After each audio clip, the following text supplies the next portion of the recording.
औज़ुबिल्लाहिमिनश्शैतानिर्रजीम बिस्मिल्लाहिर्रहमानिर्रहीम अस्सलाम वालेकुम। बच्चों मैं उम्मीद कर रहा हूँ कि आप सब खैरियत से हैं और आप सबको वेलकम एक मरतबा फिर ऑनलाइन क्लासेस में। इस एमसीक्यूज़ के बाद हमने सीरीज़ स्टार्ट की साइंटिफिक रीजंस की और कल के वीडियो लेक्चर में हमने चैप्टर नंबर 1 समझा था और आज इंशाल्लाह हम चैप्टर नंबर 2 के साइंटिफिक रीजन समझ रहे होंगे। चैप्टर 2 के साइंटिफिक रीजंस बेटा ज़ूलॉजी और बॉटनी दोनों एक साथ यहाँ पर इंपॉर्टेंट मौजूद है। आइए समझते हैं। पहला सवाल है हमारे पास, व्हाई डज मोल्टिंग एक्डाइसिस अकर। ये मोल्टिंग और एक्डाइसिस क्यों होता है? पहले बेटा मैं जनरली आपको उर्दू में समझा देता हूँ, फिर इसके बाद मैं इसकी वर्डिंग्स भी आपको एक्सप्लेन करता हूँ। देखो सबसे पहले हम कहते हैं कि हमारे पास जो एंडोस्केलेटन होता है जो इंसानों में है वो लिविंग है। आप बढ़ते हो, आपके साथ मून्स भी बढ़ती हैं, लेकिन जो एक्सोस्केलेटन है ये लिविंग नहीं होता। तो एक वक्त ऐसा आता है कि आपका एनिमल बड़ा होने की कोशिश करता है और एक्सोस्केलेटन उसको रोकता है, तो एक्सोस्केलेटन टूट जाता है, शेड ऑफ होता है। इसके शेड ऑफ होने की वजह से एक नया एक्सोस्केलेटन बनता है और इस प्रोसेस को हम नाम देते हैं एक्डाइसिस या मोल्टिंग। ये हर उस एनिमल में होगा बेटा जिनके पास एक्सोस्केलेटन मौजूद होगा। आइए अब इसकी वर्डिंग पढ़ लेते हैं। The process of shedding an external skeleton for the purpose of growth or change in shape is called as ecdysis. It occurs in such invertebrates as arthropods, nematodes, and tardigrades. The counterfeeders are shed and replaced at least once a year, usually just after the breeding. तो अक्सर आपने ये भी देखा होता है कि आपको डायसेक्शन के लिए कॉकरोच मिलता है तो उस कॉकरोच के पर नहीं होते, या फिर घर में कभी कभार आप देखते हैं कि कॉकरोच के पर पड़े हुए हैं, तो कॉकरोच के जो पर हैं वो उसका एक्सोस्केलेटन है। अगला सवाल है बेटा, what does you mean by ossification and how does it occur? Bone ossification, जैसे हम नाम देते हैं osteogenesis, is the process of bone formation. हड्डियां बनने के अमल को हम नाम देते हैं ऑसिफिकेशन, या फिर बेटा ये ऑस्टियोजेनेसिस भी कहा जाता है। Endochondral ossification begins with mesenchymal tissue transforming into the cartilage intermediate which is later replaced by bone and form the remainder of axial skeleton and long bones. बेटा याद रहे साइंटिफिक रीजन में कुछ हमें मुश्किल टर्मिनोलॉजीज इस्तेमाल करनी पड़ती हैं, तो यहाँ पर मैंने मुश्किल वर्ड इस्तेमाल किए हैं। समझाने के लिए आपको बताता हूँ कि कार्टिलेजेस नरम हड्डी थी, इन पर कैल्शियम आकर बेटा जमा होता है, इसे हम ऑसिफिकेशन कह रहे हैं और वो कन्वर्ट हो रहा है बोन में। अगला सवाल है, why is skeletal muscle cell known as muscle fibre? Skeletal muscle cells को मसल फाइबर क्यों कहते हैं? हम कहते हैं sir the muscle cell is also called as muscle fibre because it is long and tubular. Muscle fibre भी long and tubular होता है और स्केलेटल मसल भी लॉन्ग एंड ट्यूबुलर होता है, जिसकी वजह से हमने इसे मसल फाइबर का नाम दिया। The muscle cell develop from myoblast through myogenesis. The muscle cell is comprise of myofibrils each consisting of repeated sections of sarcomere. Sarcomere आपके पास सिंगल यूनिट कहलाता है। अगला सवाल है, why is contraction of cardiac muscle independent of the nervous system? देखो एक voluntary action होता है ना, एक इनवॉलेंट्री एक्शन होता है। वॉलेंट्री एक्शन का मतलब होता है जो आपकी मर्जी से होता है। मैं इस वक्त अपनी मर्जी से बात कर रहा हूँ ना, लेकिन क्या मेरा दिल मेरी मर्जी से धड़क रहा है? नहीं, साइंटिफिकली नहीं है। वैसे तो हम कहते हैं ना मजाकतन कि किसी के लिए दिल धड़कता है, किसी के लिए दिल नहीं धड़क रहा, दिल खुद ब खुद धड़क रहा है, हम अपनी धड़कनों को रोक नहीं सकते। तो हमने यहाँ पर लिखा, the heart is compose of cardiac muscle which have specialised features that relate to their function. Cardiac muscles contract without stimulation by central nervous system, और ऐसी कंट्रैक्शन को बेटा हम नाम देते हैं मायोजेनिक।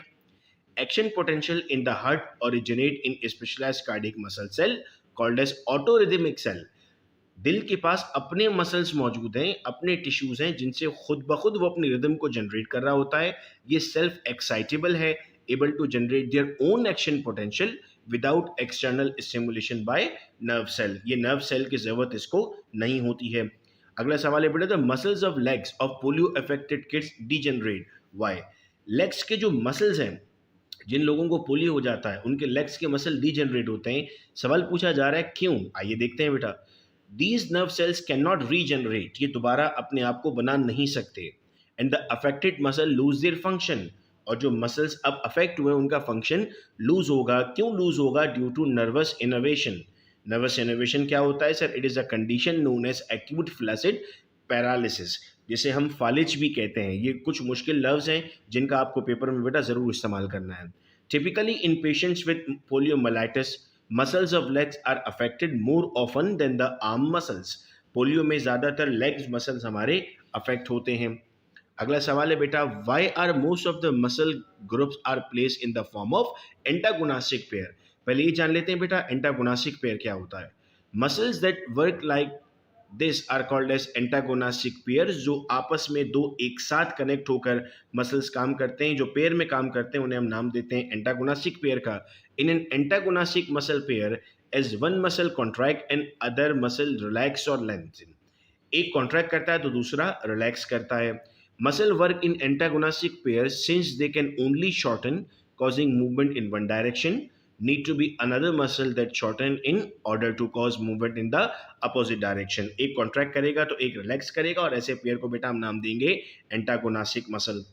फिर आता है सवाल, how does a muscle become fatigued. Muscle fatigue has a number of possible causes, including impaired blood flow, iron imbalance within muscle, nervous fatigue, loss of desire to continue, and most importantly, the accumulation of lactic acid in the muscles. बहुत सारे बच्चे समझते हैं कि इसका answer सिर्फ accumulation of lactic acid है, लेकिन नहीं, आपको बाकी फैक्टर्स भी बेटा इसमें लिखने होंगे. आइए नेक्स्ट पेज की तरफ चलते हैं. From where does a muscle receive the energy for contraction? Muscle needs energy to produce contraction. The energy is derived from adenosine triphosphate present in the muscle. ये एनर्जी कहाँ से मिलती है सर? ये एनर्जी मिलती है एडिनोसाइन ट्राइफॉस्फेट से, और ये मौजूद है मसल्स में. Muscle tend to contain only limited quantities of ATP. When depleted, ATP need to be resynthesized from the other sources named as creatine phosphate and muscle glycogen. Muscles के पास कुछ यानी थोड़ी सी मौजूद होंगी, और बाकी वो कहाँ से लेंगी? बाकी उन्हें जनरेट करनी पड़ेंगी, और उनके नाम भी इस वक्त आपके सामने हैं. नेक्स्ट आता है बेटा, how does N earthworm moves. Earthworm move कैसे करता है? Because of the hydrostatic skeleton and the presence of two types of muscle. एक वजह आ गई बेटा कि इनमें कौन सा स्केलेटन है? हाइड्रोस्टैटिक स्केलेटन है. और दूसरी वजह आ गई कि इनमें दो तरह के मसल्स हैं. एक हमारे पास है सर्कुलर और एक है इलोंगेटेड. सर्कुलर और इलोंगेटेड मसल की वजह से कॉन्ट्रैक्शन और रिलैक्सेशन होती है, जिसकी वजह से इसकी मूवमेंट होती है. ये बेटा जोलॉजी के सवाल थे. आइए बॉटनी के इंपॉर्टेंट रीजंस पे चलते हैं. Why does leaves wilt during hot summer days. अच्छा, ये हमारी बुक के बैक से भी कुछ क्वेश्चंस लिए गए, हमने बुक के एमसीक्यूज भी सॉल्व कर लिए थे, और बुक के हम साइंटिफिक रीजन भी कर रहे हैं ताकि हमारी तैयारी बेहतरीन हो जाए. Plant mainly wilt during high temperature because their transpiration rate exceed the rate at which they can absorb water, says Virginia Tech horticultural professor Bonnie Appleton. अब यहाँ पर चाहो तो आप ये नाम मेंशन कर दो, एक अच्छा इंप्रेशन जाएगा एग्जामिनर पर कि आपको इस स्टेटमेंट के बारे में ये भी पता है कि ये कहा किसने था. साइंटिस्ट का नाम जब हम लिखते हैं तो वो ज़्यादा हमारे लिए इंपॉर्टेंट हो जाता है. Plant leaves have oodles and oodles of tiny holes called as stomata और pores which allow vapor to escape. Scientific reason में आपको थोड़ी सी कोशिश करनी है कि अच्छी वोकेबलरी का बेटा इस्तेमाल करना होगा. अगला सवाल है, why leaves of touch me not plant close when touch. Touch me not plant को जैसे ही हाथ लगाते हैं तो वो बंद हो जाता है. तो सवाल है कि वो बंद क्यों होता है? As soon as we touch the plant it self produce electrical signal in response to which the pulvinus flushes out into the fluid. जैसे ही आप टच करते हैं तो उसमें इलेक्ट्रिकल सिग्नल्स बनते हैं, जिसकी वजह से केमिकल रिलीज होते हैं. Due to this loss of fluid from pulvinus, its cell lose the rigidity, causes leaf to droop. जैसे केमिकल कम हो जाते हैं सेल्स में तो सेल्स अपनी रिजिडिटी खो बैठता है, जिसकी वजह से वो बंद होना शुरू हो जाता है. अगला आता है बेटा हमारे पास, how high a plant stand erect in air and the soft organ remains firm. Since plants do not have bones for structure and support, they must have cell wall around all of their cells. हम जानते हैं कि plant में bones मौजूद नहीं हैं. This lead to need for every unique cell in plant. हर cell को किसकी जरूरत है? हर सेल को जरूरत है सर अपने अराउंड सेल वॉल की. Sclerenchyma cells are specialized plant cells that exist to provide strength and support. किसकी वजह से सपोर्ट मिल रहा है sir? Sclerenchyma. They are present in all kind of plant including grasses, trees and flowering plants. अगला सवाल है, what is the significance of secondary growth in plant? Secondary growth से plant की विथ बढ़ती है. आइए पढ़ते हैं इसको. Secondary growth is substantial for constant plant growth and the remodelling of body structure.